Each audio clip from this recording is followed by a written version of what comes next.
From Wana Brands, welcome to Enhance Your Life. I'm your host, Jonathan Small, and each week I talk to people from all sorts of professions and backgrounds about how cannabis has enhanced their lives and how this healing plant can enrich your life too. Hey everybody, welcome to the Enhance Your Life podcast. My name is John Small and I am your host, and I'm really excited about my guest today. Reuben Droughns joins us on the program.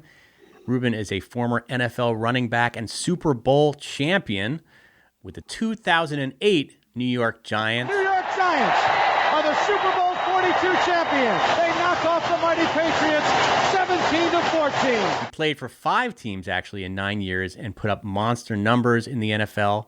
And since retiring, Reuben has become a vocal cannabis advocate. And most recently, he partnered with the Colorado dispensary Lightshade. And Reuben provides these really fun video reviews on the variety and benefits and proper use of different cannabis products. He does a segment called Doobin with Reuben. Awesome name. And you got to watch these videos. They're great. They're on lightshade.com. They provide information on a wide variety of cannabis products, along with Reuben's personal insights on the uses and the quality and the effects that consumers can expect. So it's so good to have you on the show, Reuben. Jonathan, thanks for having me, man. I appreciate it. So, Reuben, let's take this back a little bit. I'd love to know your first experience with cannabis. When did you first discover cannabis?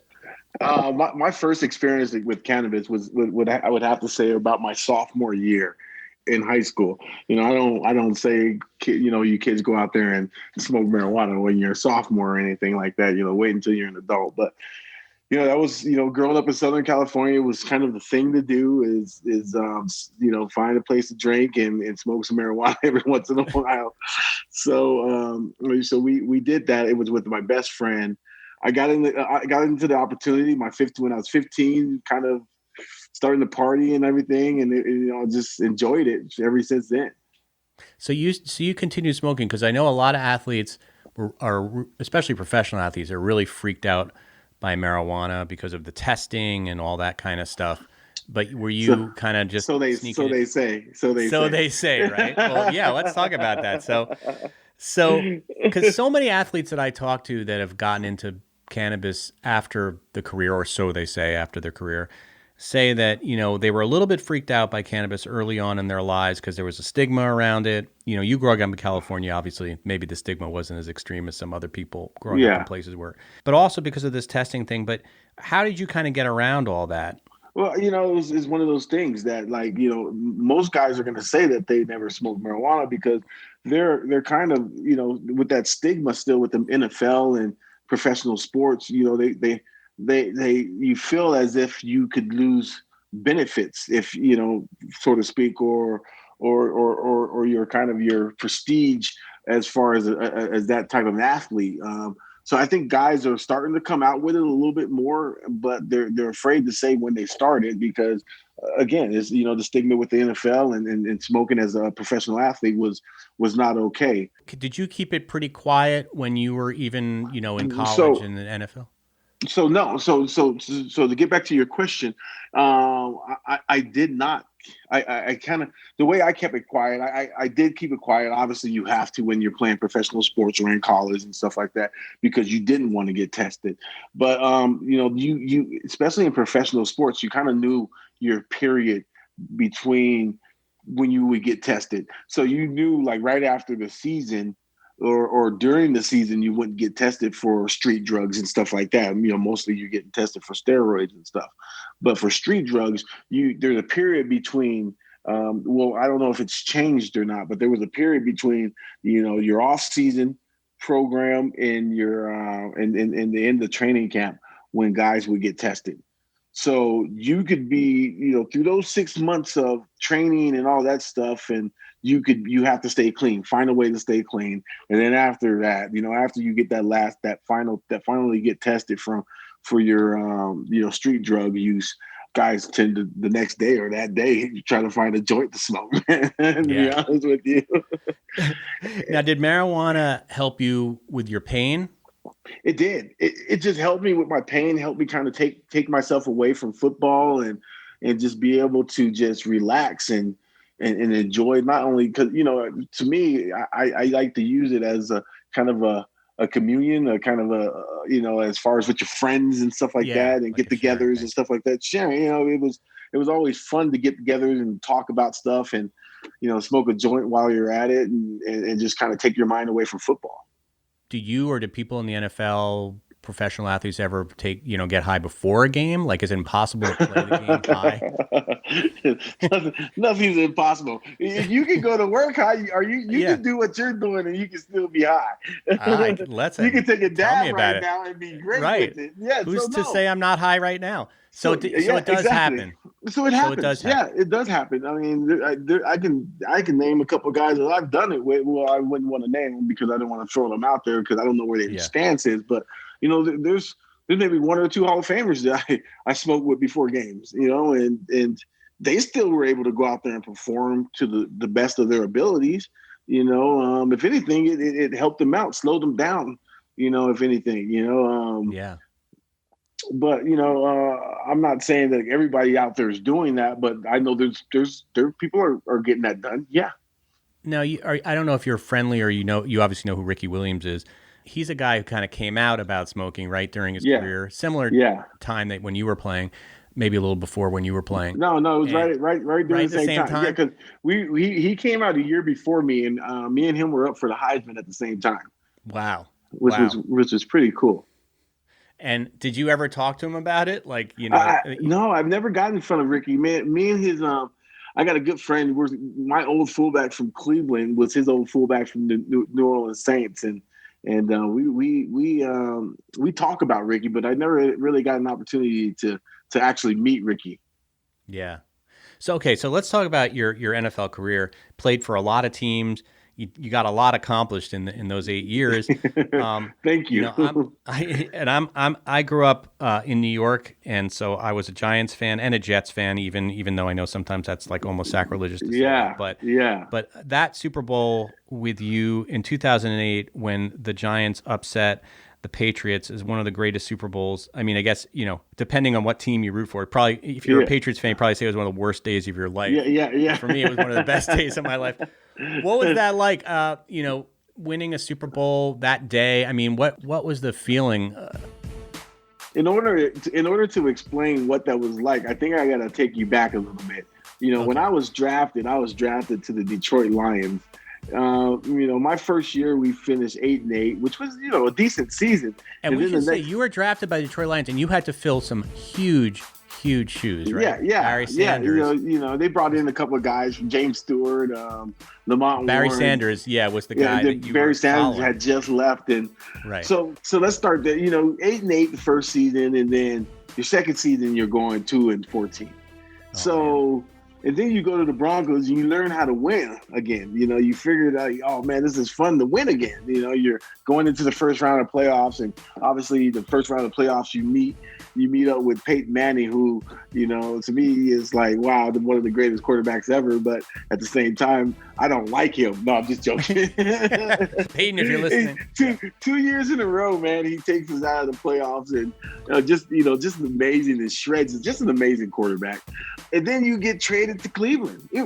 Don't get me wrong, I love the city of Cleveland. Cleveland is an awesome place to be just be a part of that atmosphere because the fans are so wonderful.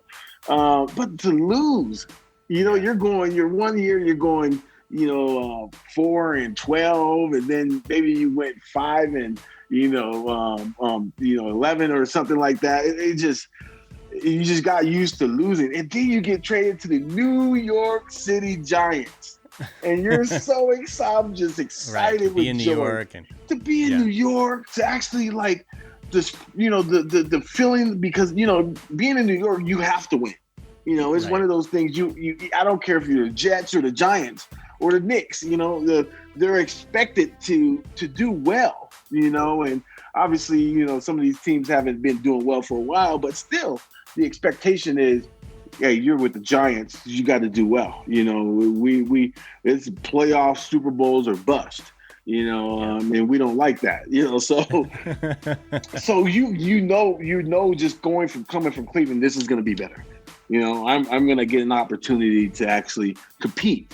And so going out there to New York was such a special moment. And then being able to win a Super Bowl with those guys was even more special because of where I started. Well, I know you probably got high after the game to celebrate. Yes. Yeah. Oh, after, before, what are you talking about? Before and after. just to get your mind calm. Does it get you in a zone? Like when you're under the influence of THC, are you able to kind of like block out a a little bit of the outside noise? It calms my mind down. It stops my mind from racing 1,000 miles a minute. It just calms me down. It gets me ready for, whatever. It just kind of pain free and just being able to relax and take a deep breath and actually like just getting your zen kind of feeling. Yeah. All right. Without naming names, obviously, like what percent would you say of the players that get on a football field might have smoked a little marijuana before? I would say it's probably a small percentage, but I would say anywhere from 5 to 9%, or maybe even up to 12%. Bigger than people think, probably. Yeah, it's bigger than people think, but there's people definitely doing it, going out there smoking. Or, I mean, what's the difference? What's the difference from you taking a pain pill before you play a game, or taking a Toradol shot? I'd rather smoke a joint before I go to the game, and it's doing less damage to my body. That's what I'm wondering. Did you take any of those painkillers when you were in there? I did. Really? I did. Yes. I there's one game I can recall. I was with the Cleveland Browns, and I took a Darvocet. It was one of the big old pills, man. So I took one right before the game, and I was actually driving on it, and I didn't know you were not, So I'm driving on it, and I'm almost falling asleep on the road, and this is headed to the game. I get to the game, I get dressed up, I get ready, and then I gotta get a Toradol shot too. So I get a Toradol shot right in my area, my shoulder area where the pain was, while I was taking the Darvocet, and that Toradol shot just rushed up to my head. And so I'm out there getting ready to play a game. We're on offense first. I'm running the ball, and I take a handoff, and I'm like, shaking everybody.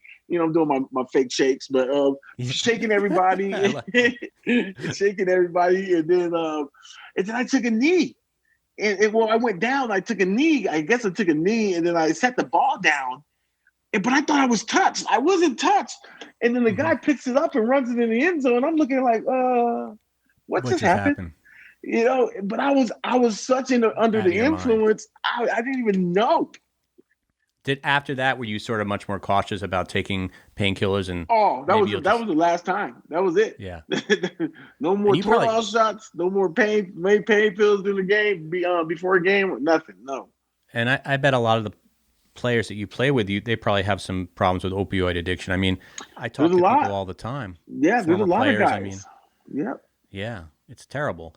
Well, okay, so let's fast forward to after your career. When did you know you needed to retire from football? Like, when does 8 years is like a lifetime in the NFL, right? I did 9, and so the last year it was going into the playoffs, man. I took a shot on special teams, and I felt my body go numb. And once my feelings came back, and they put me on IR, I was like, well, that's it. That's it. Yeah. That was a warning shot right there. Yeah. You listen to your body. That's good.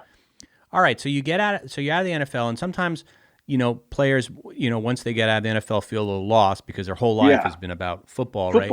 Yeah. Yeah. So what did you do? Like, how did you I was lost for about probably 2 years. I was lost, man. I moved back to California. I kept my house here. I wanted to live on the beach for a while, and I did that for about a good year. And then I found a place. I came back home here to Colorado, and then I was looking online and searching for places to go coach. So I tried coaching at the high school level here, and one kid just, he turned me off from that because he just started cussing me out and said my brother would come and beat you up. And I looked at him, I was like, okay, yeah, this is this is when I need to step. This is when I need to step away from this. Yeah.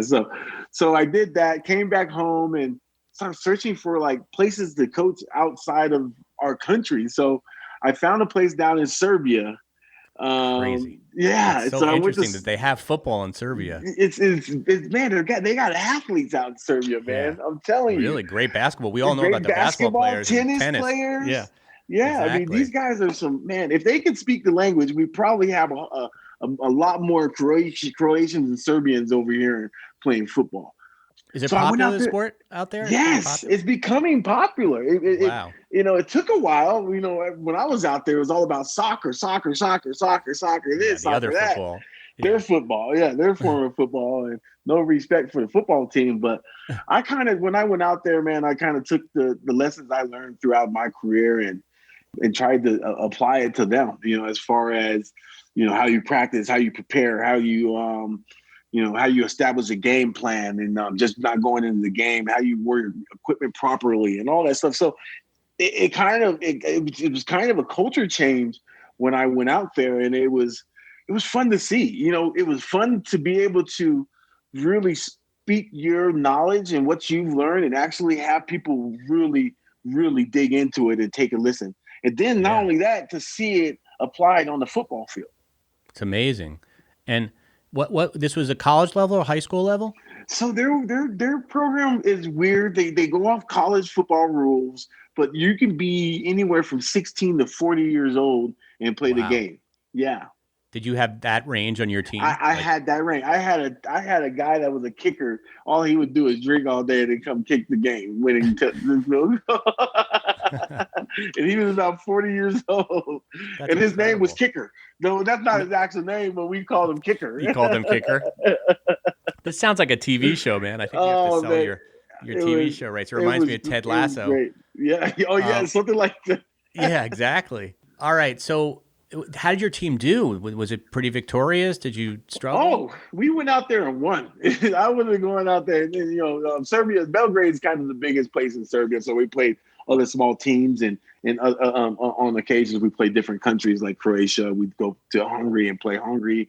The Italians have a team, and we'll play them, and even some like Denmark and stuff like that. So it was a great time.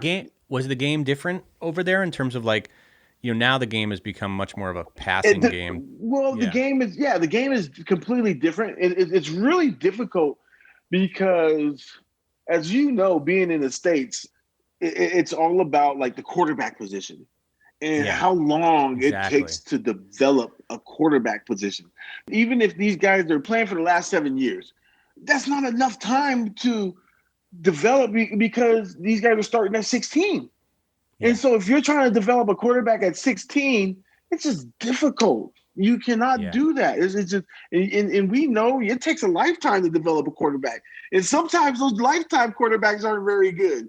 You get a dime in a dozen, like with the Peyton Mannings and the Eli Mannings and the Elways and stuff like that. Those guys aren't going to ever exist out there unless they start youth football, which I think they've started now since then. Right, but it's harder. So it becomes more of a running game, which is kind of more your wheelhouse anyway, because you're a running back. Yeah, so we run a lot, and you'd have to have some really decent running backs and better off a great defense but on the other hand, we would bring out an American quarterback. Yeah. You get cool.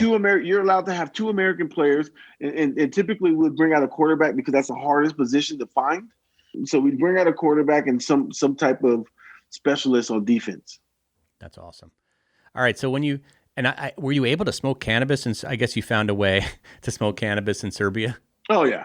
Come on. It wasn't as great, but yeah, exactly. How was the Serb weed? Was it not California? It's not California. No. It's more like they call that. What do they call cannabis light? Closer to Mexico. Yeah. They call it cannabis light or something. The European stuff. It's real light. It's really light. So when you come back here, tell me about the origin of Doobin with Reuben. How did you get into that whole? So business? When I come back here, I kind of got into the industry through the Stanley brothers, and when the brighter lights or something like that, they did some kind of type of show. that The we were Stanley doing. brothers are the founders of Charlotte's Web. Yes, Yeah. correct. Yes, Yeah. yes. It's a couple of buddies of mine now, so which is great. These guys, so those guys, they brought us in and we did something with then my buddy created the Athletes for Care program, which is, a bunch of athletes, surrounding every and any sport, come out and kind of give their support and kind of are willing to step out of their closets, so to speak, and speak about cannabis or speak about CBDs and stuff like that. So, and then, I teamed up with Lightshade, and Lightshade, we pitched this idea to Lightshade, me and a friend of mine, Bethany Simics, who's a great friend of mine. She's awesome. We pitched this idea to Lightshade. Hey, let's how about doing some reviews for some of the products on there? And they're like, well, that sounds good. You're willing to do that? I'm like, yeah, I'm willing to do that. And so we kind of created this Doobin with Reuben. We were trying to think of names, and we're like, yeah, let's just go Doobin with Reuben. It sounds a little bit catchy. And so now they got a jingle with it. Was that your idea, Doobin with Reuben? Doobin with Reuben was one of my, that was one of my I love that selections. That's funny. So the idea is that you try stuff out. I mean, there could be worse gigs, right? Yeah, like there could be terrible gigs. I'm getting free product to try out, which is you get free product and you record a video. Yeah. And so what do you look for when you're reviewing a product? Like, what are some of the things that you try to? It depends on, like, if it's edibles. Edibles are obviously, for me, it's taste. Some of the flavors were chocolate, sweet, and caramel. This edible is great for hanging out with friends, kicking back at bonfires, or watching your favorite movie. Highlights. Taste. These edibles are delicious. If you're able to, like, consume an edible and not have to get that back aftertaste, that terrible, terrible taste on the aftermath, it's hard. It's hard. Yeah. So, plug from my sponsor, Wana here. They're very good at their stuff tastes very good. They're the Colorado.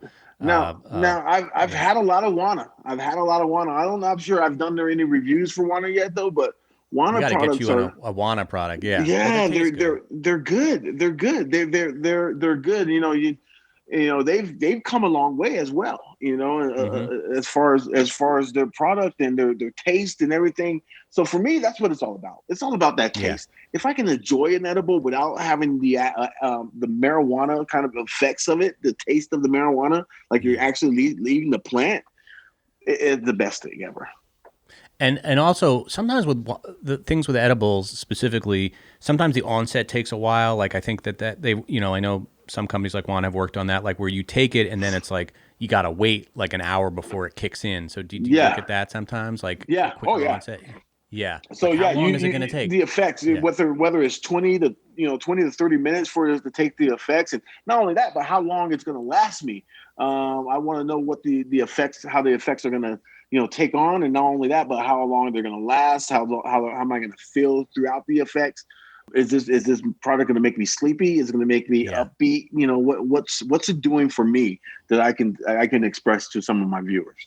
You do edibles. You also do some vaping stuff as well. So we do some vaping stuff as well, and so we do vaping. We do we have another segment where we call it the fireside chat, the higher side chat, where we're smoking marijuana and kind of playing games and stuff like that, and doing jokes and stuff like that. What's your preferred? Yeah, what's your preferred method of consumption generally? So I'm a smoker. You are. You're old school. I'm old school. I like to grab my, I like to roll up my blunt, maybe put some little dabs in there and you prefer flower. I prefer flower so much more, But on the other hand, if I'm going out for an interview, or if I don't want to smell like cannabis and stuff like that, some of these other products come in great handy. So what are you hoping to impart to your audience? For me, it's just being able to give out the knowledge, and me stepping out of my platform and that, that stigma about athletes not being able to step out and say anything about marijuana or THC or any of the products or CBD products or anything. It was, for me, I wanted to step out that bubble and be able to give viewers my opinion about it, and kind of make it kind of fun and kind of, hopefully funny a little bit. Yeah, no, they're very funny. But just to be able to just go out there and just give viewers a taste of what ex-professional athlete would think about this product. Do you find that more and more of your fellow professional athletes are kind of coming out of the closet a bit and admitting Tons of they them. smoke? Yeah. Tons of them. And not just only my professional athlete, professionals in general. You know, I got a couple friends around my neighborhood that are older folk who are very professional, and you know, I've given them some edibles to try, and they're asking me, hey, do you happen to have any more of those things? And so it's amazing just to see the dynamic of or the demographics of where weed or people were whatever different walks of life come from and are attracted to this certain plant. It's amazing to see, you know, our baby boomers coming out of the closet and smoking marijuana or taking edibles, or, you know, it's amazing to be able to see the different demographics at the dispensaries here. So what do we see in the future? Have you thought about maybe doing your own product? I mean, a lot of your former athletes or professional athletes are starting their own line. Can we see a Doobin with Reuben line someday? Have you thought about it? I never thought about it, but we would have to talk to Shauna and Lisa and them about that, man. I think that would be kind of fun. That would be pretty awesome. Yeah. All right. Well, listen, Reuben Droughns, this has been fascinating. Thank you so much for taking the time to talk to us. Really, thanks for having me, Jonathan. I really appreciate it, man. Enhance Your Life is brought to you by Wana, the #1 infused product in the U.S. Wana's entire process is designed to deliver the same great experience time after time. They have spent years fine-tuning their recipes so that their products are delicious, consistent, and potent. For more information, check out wanawellness.com. That's Wana, W-A-N-A, wellness.com.